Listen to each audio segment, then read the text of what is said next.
Have you been missing favorite comfort food since you've gone gluten-free? Well, you don't have to anymore. I'm going to show you a way that you can make a Hamburger Helper copycat gluten-free in your Instant Pot with the 1-minute noodle method that I recently posted about. My husband says he really likes the flavor of Hamburger Helper since that's what he had growing up sometimes. So today I'm going to show you how easy it is to just add a few spices and some hamburger to your Instant Pot 1-minute noodles. Today I'm using the Bonza chickpea shells just for variation in our diet, and I tried to find something that was also low FODMAP, dairy-free, and gluten-free so that I could enjoy it too. And you don't have to do it low FODMAP. For this meal, it really just means no onions or garlic. But if you can have that, go ahead and caramelize your onions first. The way that I have gotten that garlic flavor that I enjoy, I recently discovered hing powder or asafoetida powder, and you just add like 1/4 of a teaspoon in the Instant Pot with a little bit of oil, and so I've already done that. But make sure, if this is also new to you, that you look online and make sure it says that it's gluten-free, because a lot of times these are cut with gluten and you don't want any wheat in your food just on accident. So anytime you're buying spices, make sure to read the ingredients. I got these from Amazon, and it is definitely gluten-free. So that can be a way to add flavor when you are low FODMAP. Let's just get into making these noodles. It's a really simple recipe, so I'll just walk you through it. Like I said, this does already have a little bit of oil, but if not, you could add some now. And I'm gonna use the whole box of my noodles.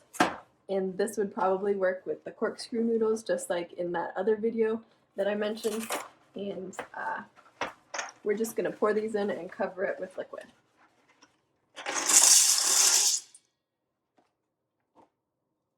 This would taste really good with beef broth. I don't have any right now, so I'm just using water. That takes about 2 cups to cover. And I want to submerge these. But I'm also going to add right now a teaspoon of oregano. Spread that out. A teaspoon of parsley. A teaspoon of paprika. And I like the smoked paprika, it just adds a little bit more depth of flavor. And then a teaspoon of sea salt. Obviously, since I'm just tossing these in, I'm going to have to stir it really good and make sure nobody gets a noodle full of salt. And then I'm going to add about a 1/4 of a teaspoon of pepper. I bought the cheap stuff and it has huge chunks of pepper, so I don't use it all.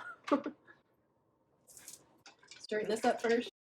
And because I want kind of a saucy texture, I'm going to be adding about a 1/2 cup of almond milk with a few tablespoons of gluten-free flour just to thicken it. And then a teaspoon of mustard. I'm just going to squirt it in. Now you can use Dijon, I'm just using regular because that's what I have. And this is my month of no shopping, so I'm going with it. Stir that up good. Flavor's going. Add my chives. And I like the color that it adds as well. And yesterday for lunch we had tacos, so I went ahead and just browned some extra and reserved it for this. So I'm putting that meat right in here too. Just on the top though, because I want the liquid to be, I want the noodles to be submerged, so I'm not going to stir this in.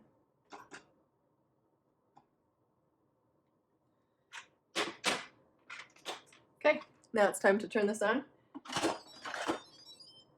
I'm setting it to manual and going down just to 1 minute, just like I showed you in my last video. Oops. I make sure that the top is set to seal, and now I just wait. So now that it beeped and it started, it's just going to take about 6 minutes for that to be completed. So just hang on a minute and I'll show you what the finished product looks like. So my timer went off, I let off the steam, and I stirred the meat in. And let me show you, there you have it. Saucy, gluten-free, dairy-free, low FODMAP Hamburger Helper copycat in under 7 minutes. And if you have to brown your hamburger, still under 30 minutes.